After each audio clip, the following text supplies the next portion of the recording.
So on their website, Empire Magazine did a Q&A with Sam Worthington, as we are just weeks away from the release of Avatar: The Way of Water.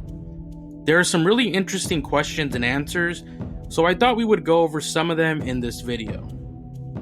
Empire spoke to Worthington about how the Way of Water's stakes have been raised, acting underwater, and the challenge of playing a character across a 5-film arc. Avatar: The Way of Water is a film about raising a family during wartime. How does that play out from Jake's point of view? I think the biggest thing for me was, in the first one, there's a real duality with Jake. Obviously, he's human, but then he's driving the Avatar. Something Jim and I talked about was, how do you keep this duality running? Even though the story is increased and developed, Jake's journey this time is, does he decide to be how he ended the last movie, as this leader of these tribes, or does he just focus on being the leader of a family?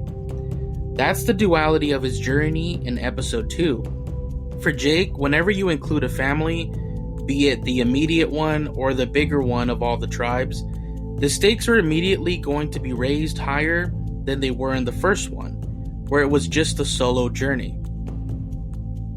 Alright, so I think for me the biggest takeaway is that from this answer and everything we have seen, Jake's family has become the most important thing to him, to the point where he'd rather just enjoy his family and be as normal a dad as possible instead of wanting the responsibility of being a father figure or leader for an entire clan.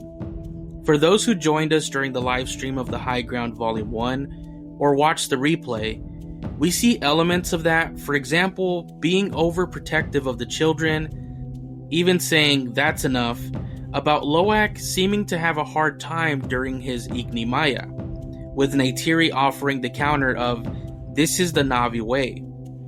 We already start seeing the differences between their parenting. Jake and his family take refuge with the Metkayina, some ocean-adapted Na'vi who live on the reefs of Pandora. How would you describe their relationship? I think by the time Jake gets to the reef, his family is the most important thing in the world. So he just wants to assimilate with these people and do the best he can to prove them that he's left these warmongering ways behind. He doesn't want to bring the war down to the reef people. He doesn't want to bring the baggage of being Turuk Makto with him. He just wants to kind of fit in and live with his family in this peaceful, harmonious environment. The problem is, they're always chased by something. So I think this plays into what I was just saying before, and confirming that by the time they get to the Metkayina, it was Jake choosing his family over being a leader to the Metkayina, clearly stating that he wants to prove he has left those warmongering ways behind and just fit in. Thinking he managed to escape Quaritch and the RDA, only to have that proven very, very wrong, with most likely drastic consequences. The scale of this film is huge, isn't it? It's 100 times bigger, and then keeps getting bigger, so by the time you get to 4 and 5, it's 1,000,000 times bigger.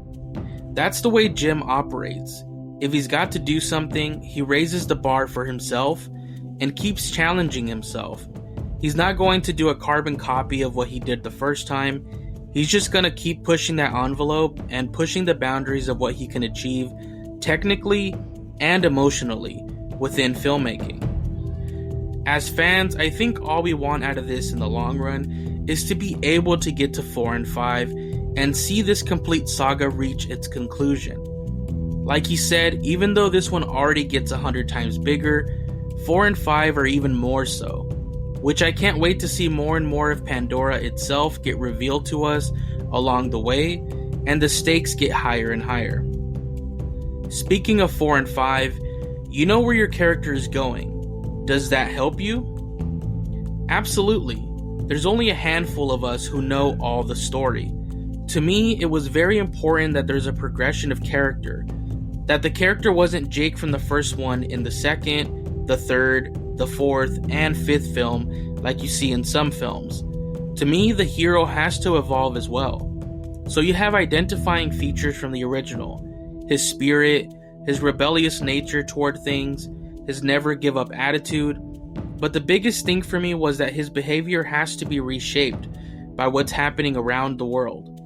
So by the time you get to 3, he's still Jake, but he's going to evolve from 2, and by the time he gets to 4, he would have evolved even more in different directions. That to me was what was interesting. I didn't just want this carbon copy. And this here is my favorite response. Love to hear that there will be a constant progression for Jake's character, which we will already see from Avatar to Avatar: The Way of Water. But at the same time, I can't help but feel that these changes will come in the way of loss. Obviously, we don't know if Jake will truly reach the end of 5, but if he does, it'll be heartbreaking to see how much saving Pandora as a whole will have cost him personally, when we will see just in Avatar 2 that all he would rather do is just fit in and enjoy being a dad to the family, which means more than anything to him, and the self-blame he might always carry with him, already blaming himself for the events in Avatar 1, but if him just wanting to enjoy and be at peace with his family brings war and death to the Metkayina, his self-blame will grow, and it'll be heartbreaking to see that going forward. But what do you all think about this Q&A? Let me know in the comments below. As always, thank you for watching, and I will catch you all in the next video.